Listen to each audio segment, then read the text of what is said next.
এ মাথা আমার দাদুর মাথা। আমার বাবা তার বাবাকে প্রচুর ভালোবাসতেন। আমার দাদু মারা যাওয়ার পর তার দেহটা পুড়েছে, মাথাটা নিয়ে আমার এখানে লাগিয়ে দিয়েছি। এখন আমি আমার নিচের দাদু। আর কিছু বলবেন দাদা? বলে দাদা সেখানে আমি ছিলাম, আরেকজন বৌদিমণি গিয়ে বলছেন ঠাকুরপো। আমি হ্যাঁ বৌদি বলুন। বলে আর বৌদি তোমার মাথা দেখলে মনে হয় যেন হাইব্রিড ওল। বৌদি এটা কি হাইব্রিড ওল? আপনারাই বলুন। আমি বললাম বৌদি আমার নাক আছে কান আছে, এইটা বলছেন আপনি হাইব্রিড ওল? বলে না না এগুলো নাক কান নয়। আমি তাহলে এগুলো? বলে এটা যেহেতু ওল, এগুলা সব ওলের বেঞ্জি বাড়িয়েছে। মানে কার কথা কাকে বলবো? আমি এত টেনশনে রয়েছি, শুধু আমি টেনশনে যে আছি তা নয়, সারা পৃথিবীতে যত মানুষ আছে সবার জীবনে কিছু না কিছু মুহূর্ত অবশ্যই টেনশন আছে, আছে না দাদা?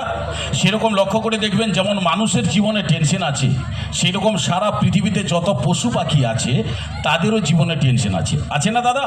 সেরকম একটু বলে নিই আপনাদের কাছে। আচ্ছা একটু জিজ্ঞেস করি, আচ্ছা বলুন তো, সারা পৃথিবীতে যত পশু পাখি আছে সব থেকে বেশি টেনশন কোন পশুর? আচ্ছা কোন পশুর সব থেকে বেশি টেনশন? আগে মশার। কে মশা খাওয়া টাকা? মানে মশার টেনশন। মশা যেন ব্লাড কেমন পাঠিয়েছে তাদেরকে রক্ত পরীক্ষা করে। ইয়ে দাদা লাইটে বাড়ি চালিয়ে এটি, লাইটে বাড়ি চালিয়ে এটি। তবে দাদা আমি আপনাদের কাছে বলি, এই সারা পৃথিবীতে যত পশু পাখি আছে সব থেকে বেশি টেনশন এই কুকুরের। তাহলে বলবেন সমুদা এত পশু থাকতে থাকতে কুকুরের টেনশন কেন? দাদা একটু লক্ষ্য করে দেখ। তবে দাদা এই বড় লোকের কুত্তার কোনো টেনশন নাই না, সে আনন্দে আছে। বড় লোকের কুত্তার সে স্টাইল ব্যাপার, তাকে শুধু ডাক দিলেই হয় টমি, এবার হ্যাঁ জানি মানে তার কোনো টেনশন নেই, সে যত আনন্দে। আর যত টেনশন দাদা এই লেডি কুত্তার। তাহলে বলবেন কেন সমুদা পৃথিবীতে এত পশু থাকতে থাকতে এই লেডি কুত্তার এত টেনশন কেন? লক্ষ্য করে দেখবেন, একটা কুকুর সকাল থেকে সন্ধে পর্যন্ত কত জনের কাছে মার খাচ্ছে, কত রকমের। তাহলে বলবেন হ্যাঁ একটু লক্ষ্য করে দেখবেন, এখন তো 2026 দাদা, মার পাল্টিছে। কেউ লাঠি দিয়ে, আবার কেউ যেতে যেতে পায়ে, আবার কেউ ডোকা দিয়ে, অনেক ব্যাপার আছে। কিন্তু দাদা এই কুকুরের, আচ্ছা দাদা একটু কোনো রকমের টাইট করা যাবে কি দেখুন না? মানে তোমার আমি এই যে নিচে কইটি, নিচে ততটা বুঝতে পারি, নিচের কোনটা মনে হয় মামু কয়টা। হ্যালো হ্যালো হ্যালো একটু টাইট করুন। হ্যালো হ্যালো হ্যালো টোনটা একটু কমিয়ে দিন, এটা বেশি লাউড হয়ে যাচ্ছে, মানে আমি ধরতে পারছি না সাউন্ডটা, আপনি বুঝতে পারবেন। হ্যালো হ্যালো আউটের সাউন্ডটা কি একটু কমানো যাবে? টোনটা দেখুন তো, মোটামুটি পারফরমেন্সটা করে নিই, তারপর আপনি গানের আসলে যখন আসবো তখন আপনি আপনার মতো দেবেন। তো এবার একটু স্পষ্ট হচ্ছে তো? Thank you. এবার একটু বলে নেই, এবার একটু লক্ষ্য করে দেখবেন। তাহলে এবার একটু কুকুরের, মানে যেটা বলছিলাম, এবার ঘটনা কি কুকুরের সব থেকে বেশি টেনশন কখন হয়? লক্ষ্য করে দেখবেন এই কুকুরকে যখন হনুমান মারে। তাহলে বলবেন সমুদা কুকুরকে হনুমান মারে? মারে মানে স্টাইলে মারে। বলবেন যে সমুদা হনুমানের আবার স্টাইল কি? লক্ষ্য করে দেখবেন, হনুমান ছোট গাছে বসে লেজটাকে নাড়বে আর একবার ডাক দেবে। হনুমান যেভাবে ডাকে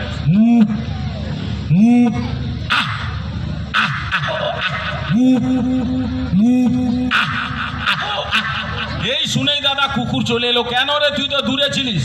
এ দাদা মার খাবার জন্য আসছে। এবার লক্ষ্য করে দেখবেন হনুমানকে দেখে গ্রামের কুকুরের পরিবেশটা কিভাবে হয়।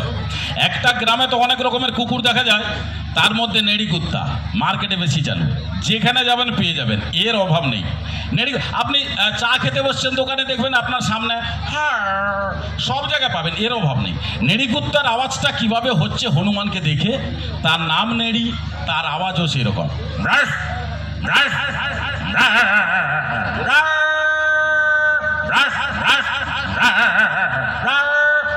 দাদা একটা জিনিস আপনারা খেয়াল করে দেখবেন, এ কুকুররা যখন ডাকে তাদের পিছন কিন্তু তালে তালে নড়ে। এটা জীবনে মিস্টেক করবে না। আমরা কথা বলতে বলতে মিস্টেক করতে পারি, কিন্তু কুকুরের তাল জীবনে মিস্টেক হবে না, ডাকলেই পিছন নড়বে। কিভাবে?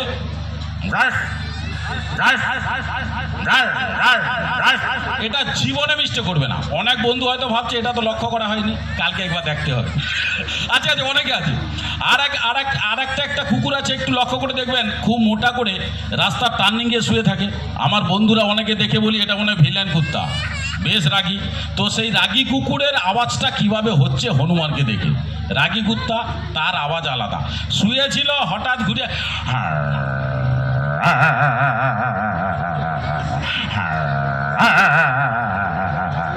দাদা সেই সময়ে কুকুরের ঘাড়ে একটা মাছি বসছে। এবার কুকুর কনফিউজ যে হনুমান তাড়াবে না মাছি তাড়াবে, সেই পরিস্থিতিটা কিভাবে হয় এখন একটু আপনাদের দেখাই। প্রথমে হনুমান, তারপর মাছি।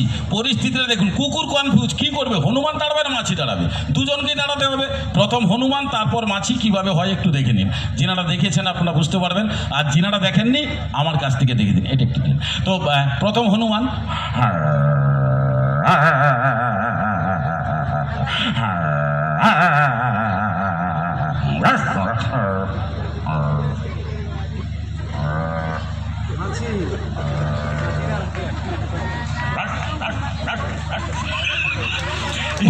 এই যে পরিস্থিতি, এইগুলো দেখে হনুমান ভাবছে কুকুর যদি এভাবে কেরিকাচারি করে আমার অবস্থা খারাপ।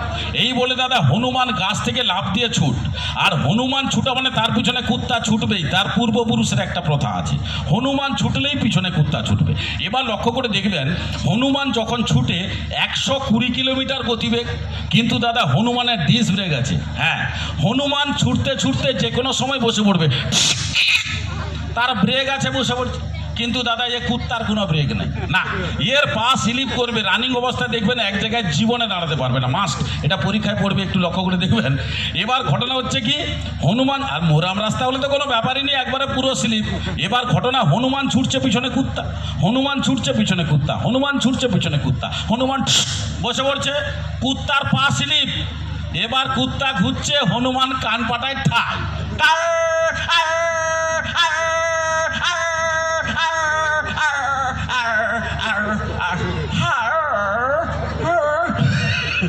সাত আট পুরুষ সে হনুমানের সঙ্গে দেখা হবে না। ভালো লাগলে এই কুত্তার জন্য, এই কুত্তা বলছি সরি, কুকুরের এপিসোডের জন্য একটু হাতে তালি হোক। আমি গ্রিন রুমে ছিলাম, তো অনেক বন্ধু তো আমার সঙ্গে দেখা করতে গেছেন, তার মধ্যে একজন বন্ধুকে বলছেন সমুদা কুত্তা আসো। আমি দাদা ভাষা ঠিক করো, বলে না কুকুরের এপিসোডটা, আর সেই জন্য এখন আপনাদের কাছে একটু করে নিলাম। তো এখন চলে আসবো আপনাদের কাছে নেক্সট অনুষ্ঠানে। গান শুনলাম, গানের মধ্যে এখন একটু